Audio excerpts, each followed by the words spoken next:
Hello, welcome to Living Missiologically, the racial and religious divide here in Kansas City, Missouri. I talked a little bit about the cultural context of my community here in Kansas City, Missouri, and uh, what I have noticed as far as the issues that have been um, arising in the last several years.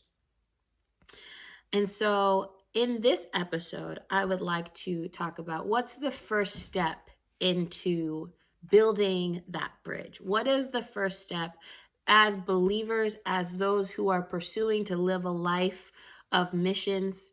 I think the first step is always being aware. First, being aware of what the Holy Spirit is doing. It is crucial, in my opinion, to not only listen to what the Holy Spirit is talking to you personally, but seeing what the Holy Spirit is doing in the city, um, getting yourself out of your comfort zone, experiencing other churches that is different from what you have grown up with and experienced. Because I'm a firm believer that each person and certainly each people group hold a different facet of God's beauty that He has given to them, and we are not able to experience the fullness of God unless we are able to experience our brother or our sister in a different cultural context than ourselves. So it's asking the Lord, what is He doing in Kansas City? What is He doing in the churches of Kansas City? What is He doing in the non-religious circles of Kansas City? I think a part of knowing what He is doing is prayer and fasting first and foremost.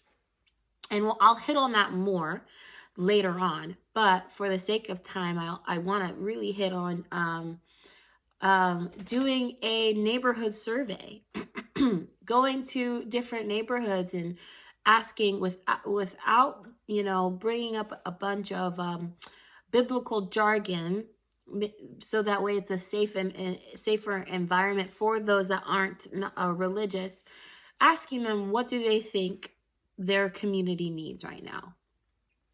What is something you enjoy about your community that you want to keep to sustain?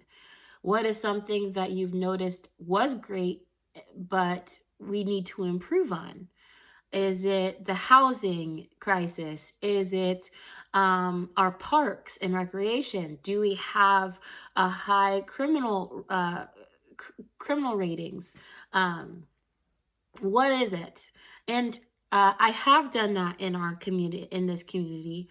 I think it was about 3 or 4 months ago. Going around to my current city, and the two things that they had mentioned were providing a way for kids after school to have a safe place that's not just all sports, because not all kids are into sports, but also taking them out of off the streets. The high crime rate comes predominantly from between that time frame and that age group, and so that age group being sucked into bad influences. And so that was one of the number one things that this community said they would love to see a change in, a safe place for the youth. But in order to address, and this goes back to what I was saying earlier, in order to address that there is an issue, there has to be an acknowledgement from the predominantly white evangelical church that runs a lot of the churches in this area, that that's a problem. That is an issue within the community.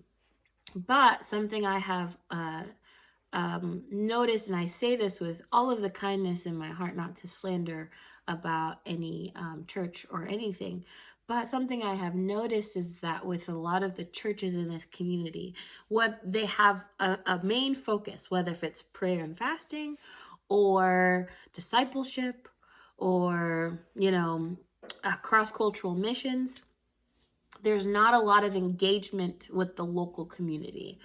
It broke my heart to hear that when I was saying to a couple of my neighbors that I was from this church, they didn't know that church, and we're right up the street. And I was like, wow, I wonder, where's the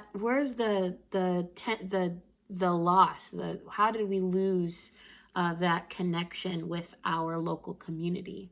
And so it's the awareness of what the community needs and wants. It's the awareness of what God, Holy Spirit, is already doing here in the city, in the neighborhoods where it might not be religious, where people may not claim Jesus Christ as Lord, but the Holy Spirit is still moving because the Holy Spirit sustains all things in the world. Even those who don't believe in him. He causes, the Lord causes water to rain on the righteous and the unrighteous, it says. So we have to believe that the Holy Spirit is moving even if we don't see believers in the midst at that moment. And though I do believe he does use, obviously, believers to speak his word. So that is a part of it, awareness, and then humility, going low, not assuming that we have all of the answers for how to fix a community just because we know Jesus. I always think to myself, thinking about when I'm meditating on the Gospels, how much Jesus was really quick to listen, slow to speak, slow to become angry. How God searches the hearts of man, though he created it. And if God, though he knows my frame, searches my heart, how can I not expect to do the same for another? To go low and to just look, listen, be still, be quiet, allow the Lord to speak to me about someone else or about a people group or about my cultural context in my community, or have someone else tell me, because the Lord can speak to them too. And if it's not the Lord speaking through them, I'm still able to learn from someone who's from a different background, a different environment, a different religion than I am. It's really, I think those are the two steps, awareness and humility, that go hand in hand. The first steps of building that bridge. Yes, so look forward to talking with you on episode 3.